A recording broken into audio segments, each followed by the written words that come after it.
As James Ferguson points out in the case of Africa, neoliberalism hops from one center to another, leaping over huge swaths of land and millions of people.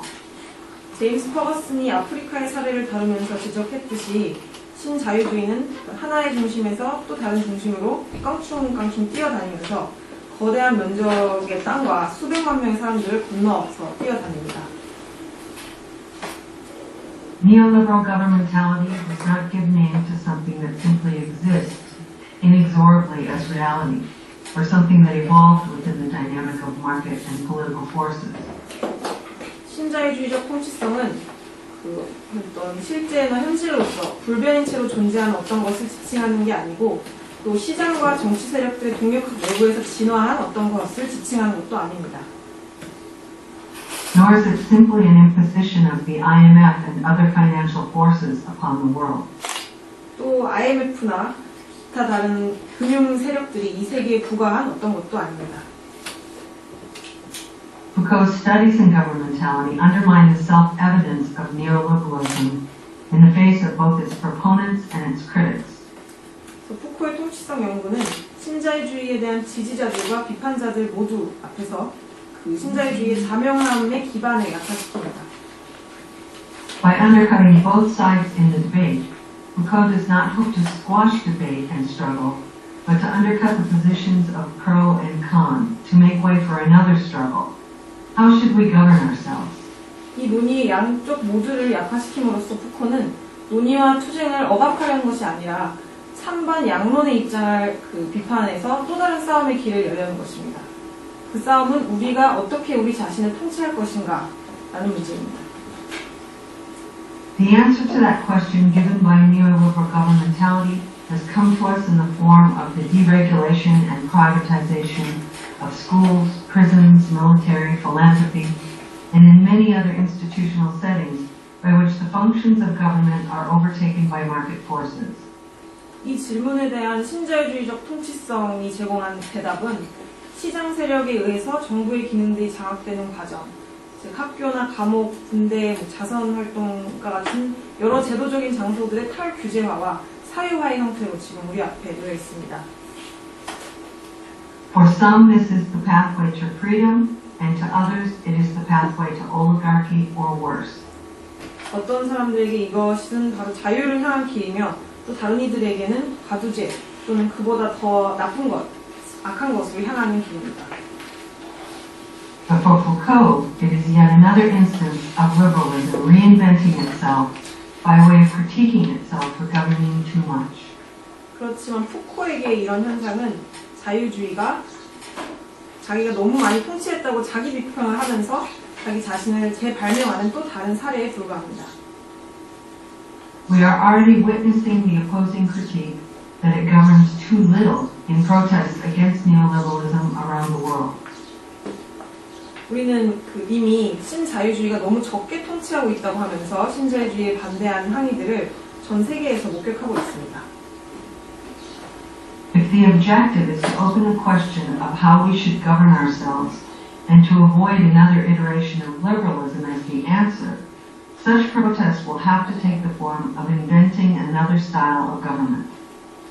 만약 우리의 목표가 우리가 우리 자신을 어떻게 통치할 수 있을까라는 질문을 여는 것이라면 그래서 그 해답으로서 그에 대한 답으로서 자유주의를 반복하는 것을 피하는 게 우리의 목적이라면 이 항의들은 정부, 거버먼트의 또 다른 스타일을 발명하는 형태를 취해야만 할 것입니다.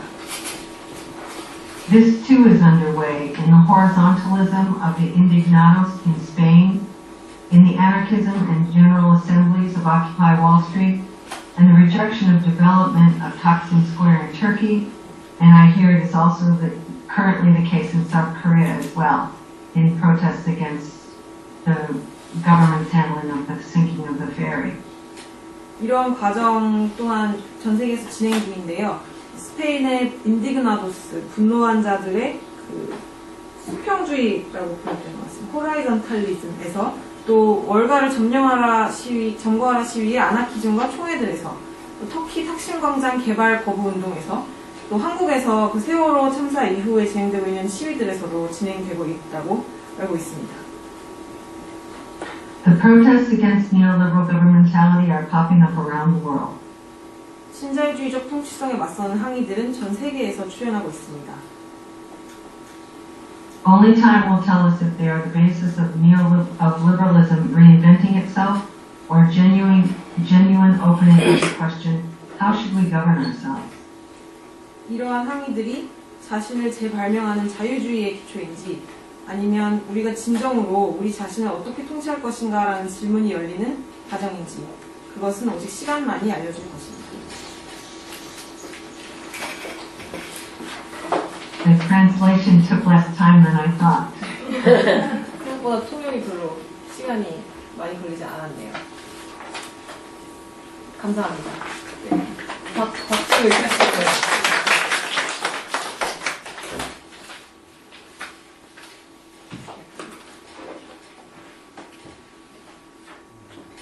좀 쉬고 할까요? 이쪽 오시면. 어떨까요?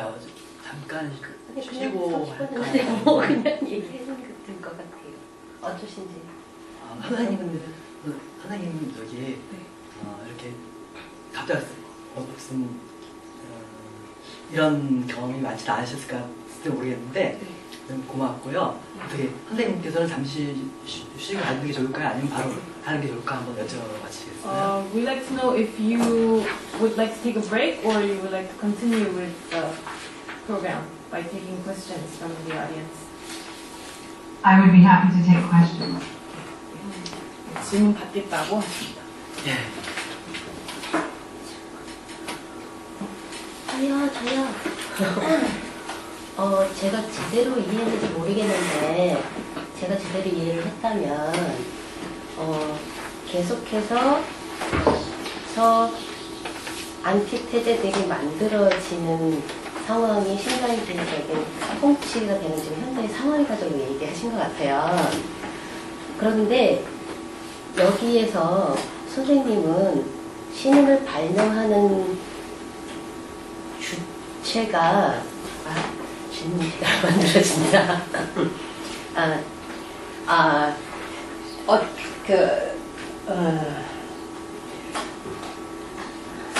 죄송해요. 나중에 잘 생각을 하고 다시 질문할게요. She wants to form the question a little more inside her head and ask you later on.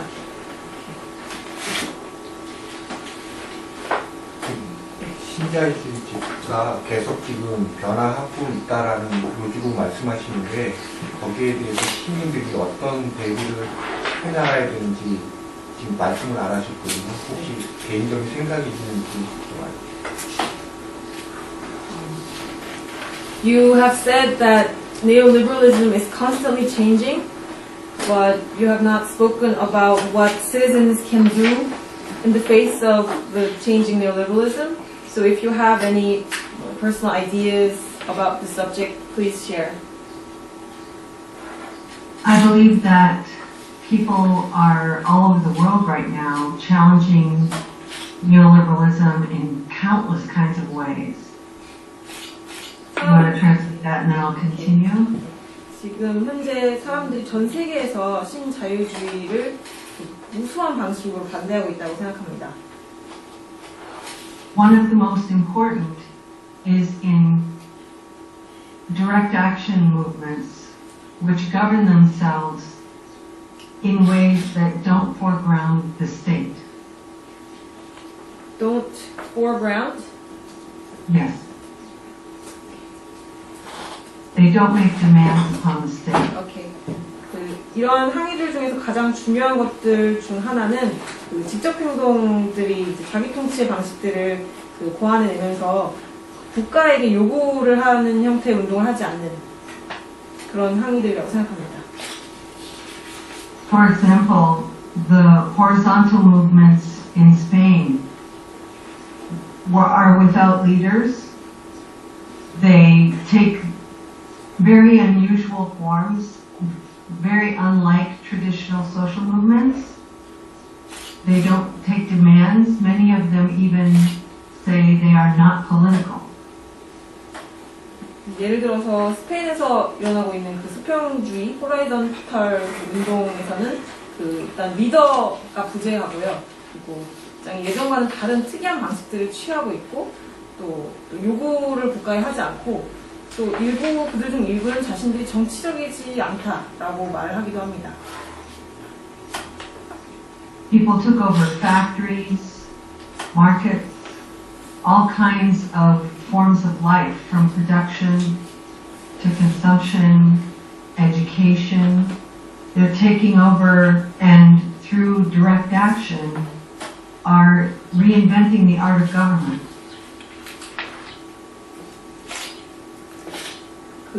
스페인 사람들은 뭐 공장에서 시장, 상점들, 또 생산에서 소비의 여러 영역들에 이르는 뭐 교육 같은 부분들처럼 다양한 삶의 형태들을 직접 장악해서 직접 행동을 통해서 통치수를 재발명하고 있습니다.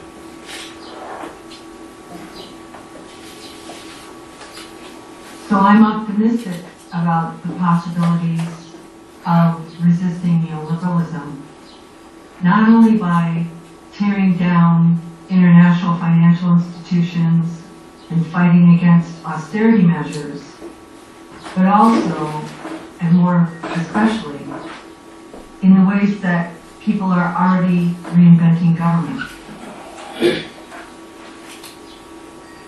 그래서 저는 신자유주의적 저항이 국제 금융기관들에 대한 반대나 그것을 무너뜨리는 것이나 긴축 정책에 반대하는 것이라는 형태로 진행되는 것 이외에 또는 그것보다도 더 사람들이 그 통치의 방식을 이렇게 새롭게 고안해내는 그런 방식의 저항에 대해서 굉장히 낙관적으로 생각합니다. To be a good citizen, for example, in the context of Occupy, is neither to command nor to obey. 점거하라 시위의 맥락에서 좋은 시민이라는 것은 명령하는 것도 아니고 복종하는 것도 아닙니다.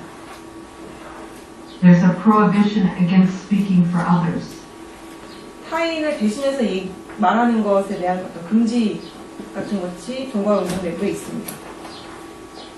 And rather than demand that the state fix our problems, people are taking direct action against those problems themselves.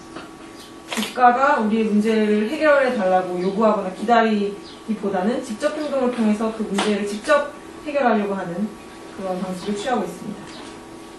There are, to be sure, elements of movements like this that do often make demands on the state. But there are equally elements of the movements that refuse that. They refuse to condemn the state for governing too much or too little and displace the state, displace neoliberal institutions. 물론 이런 운동들 내부에서 일부의 요소들은 국가의 요구를 하는 경우도 있고 또 그만큼 또 국가가 요구하는 것을 거부하는 요소들도 있습니다. 그러나 무엇보다도 이런 운동들은 국가 자체를 또 신자유주의 통치성을 전위시킨다라고 보셨습니다. Does that make sense? 이해가 가시는가요? 구조적으로 하나 또 진행해볼게요. 네.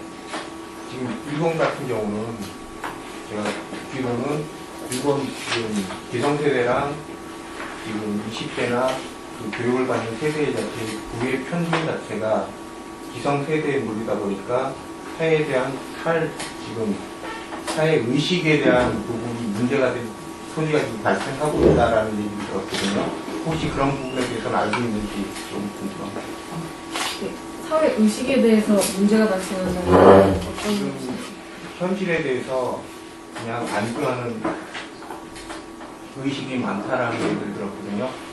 뭐냐면 자기 미래를 대척하는 것보다 그냥 지금 있는 이 현실을 돌파하기 위한 것보다 그냥 안주하고, 실질적으로 보면 일본 사회 자체가 정식적인 직장보다는 알바를 통해서 생활하는 젊은이, 그런 문화 자체가 그렇게 되다 보니까 좀 뭐라 그럴까, 그런 목표의식보다는 그냥 안주하고 그 삶 자체를 그냥 받아들이는 입장이라는 얘기를 들었거든요.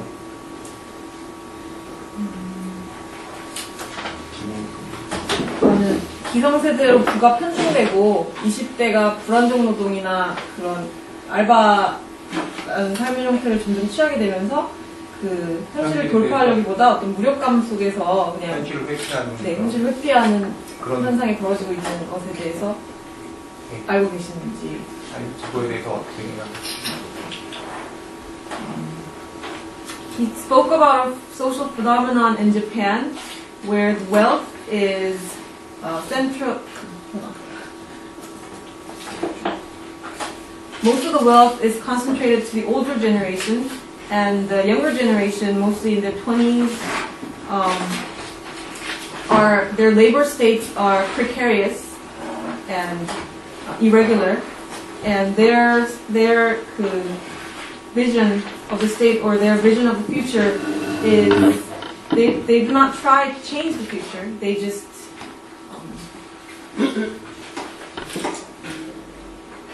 they settle for what they have, and they're just content with what their situation, and they do not try to change anything.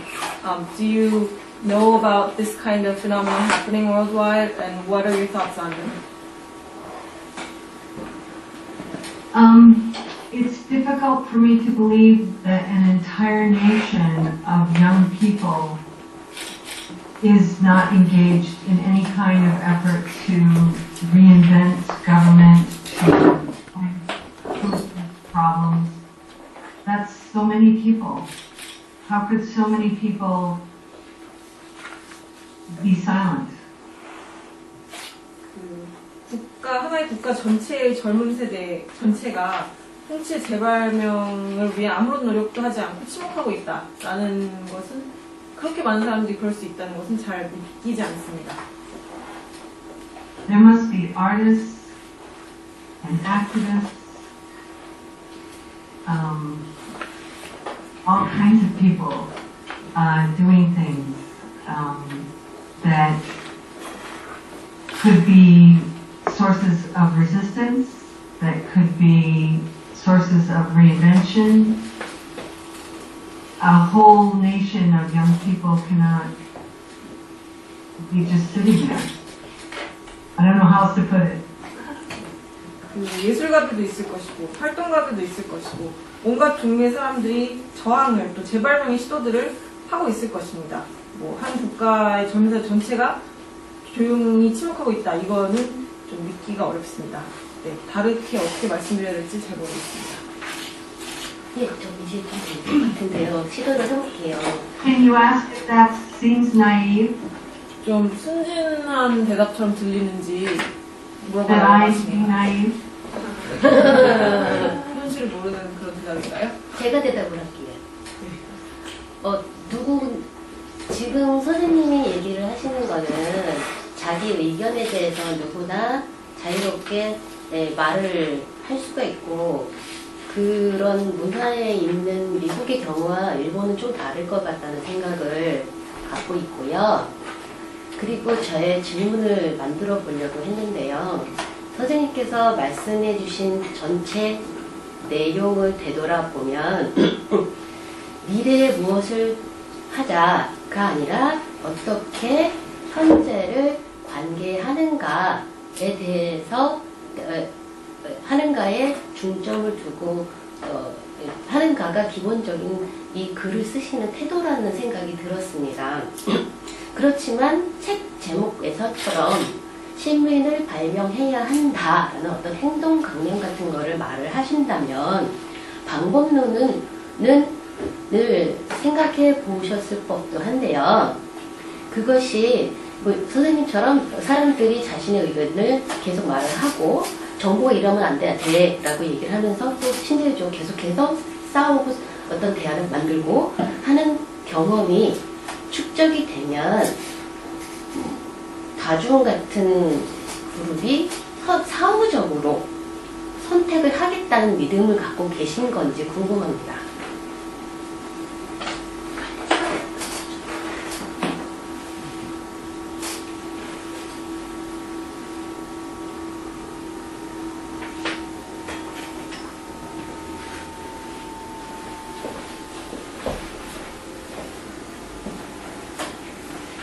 I'm not hearing anything. Yeah, I'm having trouble formulating the question. Take your time, I'm sorry. Okay.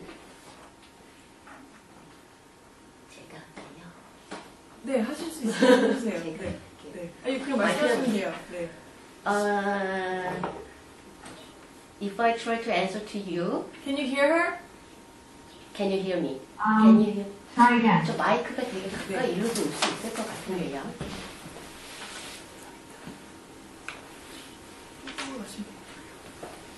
네. If I may, I'd like to answer to your question whether you are nice or not. Whether your answer was nice or not. Well, I don't think I have a right to say or anything, but if I may, I think that your position is based on the American culture, who supposedly speak up whatever they think, but on the other hand, Korean or the Japanese culture is a little bit different. Not only the younger generation does not have economical means, so that they do not have enough voice to say what they want, and they have to heavily rely on their parents' generation. So I think it makes difference between two different cultures.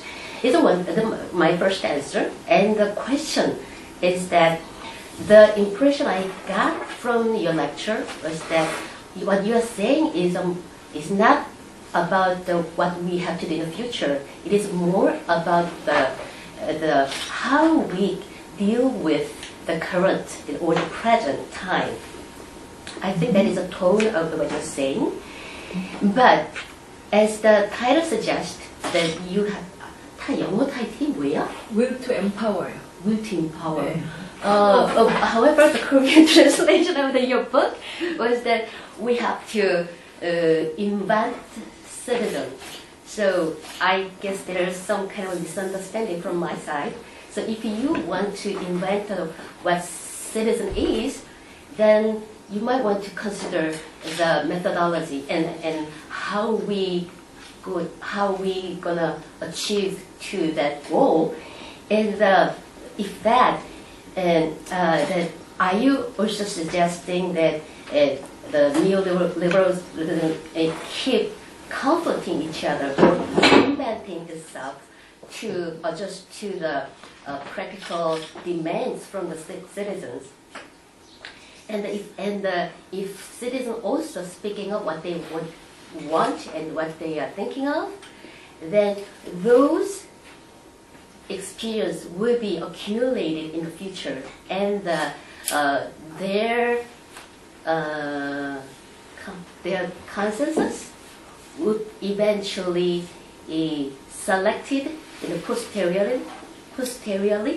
Is that what you want to say? Is the question. Am I making sense to you? So I have the question is. I don't think I heard every word. Can I ask if? Are you asking if? My question is again is that the question is how the meaning of citizenship will form in the future eventually. Is that do you believe in that consensus will be eventually will create the what citizen is in the future as by reflecting the experiences of the each citizens and as in the future as a collective.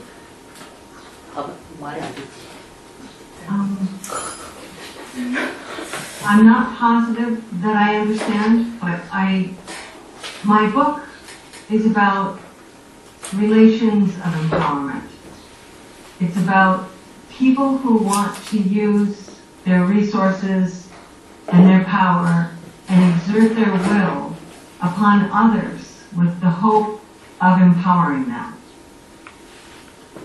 For example, do you want to translate that or should I go on?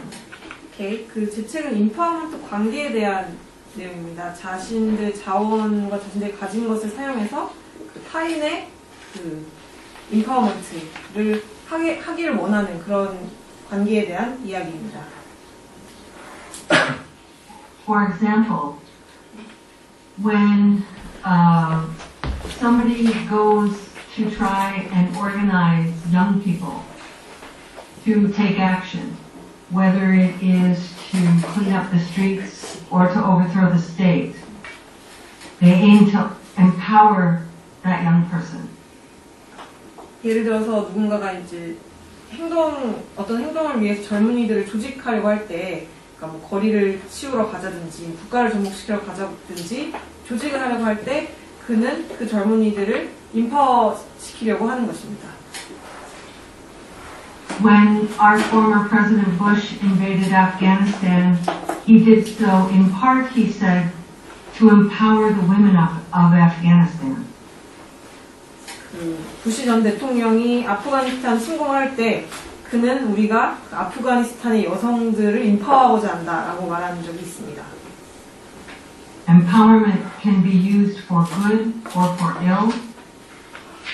What's important to me is that we come to understand it as a relation of power in and of itself. 인파워먼트는 그렇게 선을 위해서 사용될 수도 있고 또 악한 의도로 사용될 수도 있지만 그것을 그 자체로 권력 관계를 이해하는 것이 중요하다고 이야기했습니다. When we try to get young people mobilized, especially, or women especially, we organize programs, try to educate them, to empower them, to, for example, speak for themselves.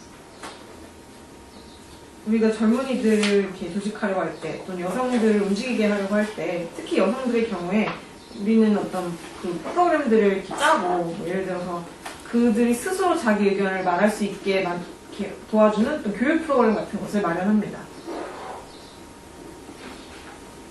So my study was of that particular relationship and the kinds of technologies that are brought to bear on making citizens.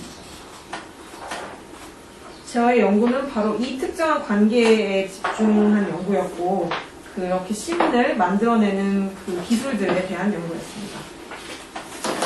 It might be the politically apathetic, or the poor, or youth, whatever group of subjects are identified as in need of empowerment, are targeted as part of a way to establish a relationship of power between the empowerer and the empoweree.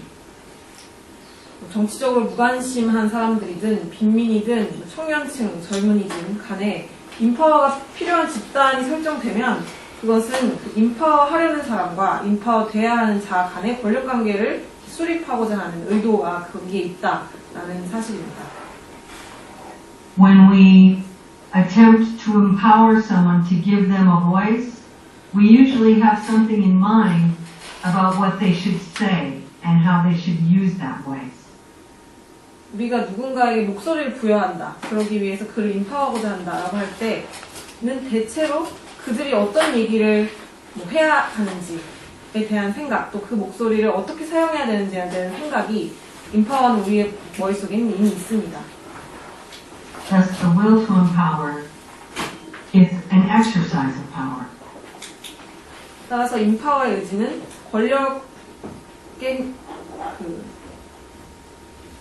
인파워 의지는 권력의 행사입니다.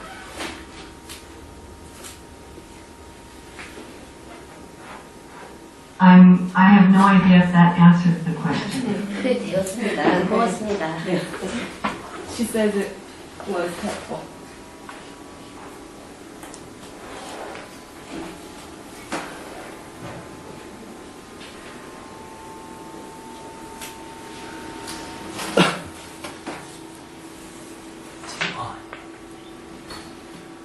지금 말씀을 하시는 게 그러니까 책 제목을 시민을 발명해야 된다이긴 한데 아까 첫 번째 질문에 답하시는 걸 봐서는 그냥 어느 정도 틀만 주어지면 발명이 된다라고 생각을 하시는 것 같아서 이게 어느 쪽을 이 생각이 더 맞는 쪽인지. We have to tell you that the Korean title of your book was we must invent citizens. We should invent citizens. So he's asking if, but from what you said in your first answer to the question, it seems like you feel that citizens are invented if a certain proper framework is given. So which is closer to your thought? That we should invent citizens, or citizens will be invented with proper framework? I think citizens will be invented no matter what. I think that we are always trying to produce political subjects. Whether we hope that those political subjects will be quiet and stay home and buy lots of things and work hard, or whether we hope those subjects will take to the streets and overthrow the government. 저는 시민들은 어떤 경우이든 언제나 발명된다고 생각합니다. 우리는 언제나 정치적 주체들을 생산하려고 합니다. 그들이 뭐 조용한 주체든 열심히 일하는 주체든 소비를 많이 하는 사람들이든 거리에 나서려고 하든 또는 뭐 정부를 전복시키려고 하든 간에 항상 정치적 주체들을 우리는 생산하려고 합니다. 그러면 그 프레임워크 자체도 그냥 발명을 억지로 하는 게 아니라 자연스럽게 된다고 보시는 생각인가요? Then, in your view, is that framework naturally invented and does not need invention, willing Oh, by will? Is that it? no, it changes all the time. And so, for example, within liberalism, it takes a great many forms over history, and it's always an historical product. But I don't believe that prior to what we call modernity, prior to the invention and advent of liberalism and capitalism, that citizenship was a characteristic or quality of an individual. But rather of a class. 그 틀은 항상 변화한다고 생각합니다. 예를 들어 자유주의 내에서도 매우 다양한 형태를 취하고 항상 역사적인 산물이라고 생각합니다. 그리고 저는 다수결 이전에, 또 자유주의나 자본주의 이전에는 시민성이 개인이나 계급의 특성이 아니었다고 생각합니다.